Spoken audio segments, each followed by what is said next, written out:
When I was small, even smaller than this, all smiles and fine hair and freckles, I lived in a room with my little sis. And in that room was a window looking out on an old maple tree bigger than God, whose leaves made me feel free enough to sing at the top of my lungs. But on the opposite side of that room hung a door, a wooden shutter, slatted and white, and that door haunted us every single night. You remember the cracked closet doors, that fear of childhood, right? Well, mine was more evil than most. A shutter door with one missing shingle, a pitch black rectangle of terror waiting to host the eyes of some child-eating monster with a taste for freckles.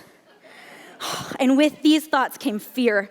Fear that freezes your bones, that makes your body turn to stone on the inside, but never enough on the outside. Fear that takes today as ransom for a kidnapped tomorrow that will never come home. So after months of sleepless nights, I could not hide any longer. And I did the most courageous thing of my little life. I moved in with my monsters. In a flurry of determination, I grabbed my pillows and blankets and books, a flashlight, and my sister, and we moved into that dark closet. Slept there every single night. And not one monster was ever brave enough to show his face. And that's when I learned fear is a lion that only backs down when we stop acting like prey and stand our ground. But we do grow up, and the monsters, they get darker and smarter. And the next thing we know, we are running much harder, no longer daring to face down our fears, but away from the beasts who could swallow us whole, who make closets that scare our very souls. Monsters like betrayal and hair loss and loneliness and grief of failure and sprained ankles and botched interviews and spinach in our teeth at just the worst times. I am afraid of things changing. I am afraid they'll stay the same, of saying something stupid, of being the one to blame, of the pain that will come when I grow old and the pain that will come if I don't. And so they chase and I run. I survive, but I have not won the kind of life I'd hoped I'd earned when I first faced down my monsters.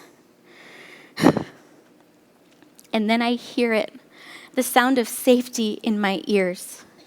Fear is a lion that only backs down when we stop acting like prey and stand our ground. A voice, not my own, says, "You are not alone, child. You never were. Be still, take heart, plant your feet on the ground. At the sound of my voice, know that you are free. I am bigger than any tree. Stand with me." And together, we turn and face those beasts and say, "Hello there, monsters. Either be my friend or eat me or get out of my way, because I have sunsets to see and a man to kiss, and I was made for so much more than this. I am taking back my tomorrows. You do not get my todays. This is my only life, and I will not be anyone's prey. So instead, I will stand my ground and say, all right then, monsters, let's play."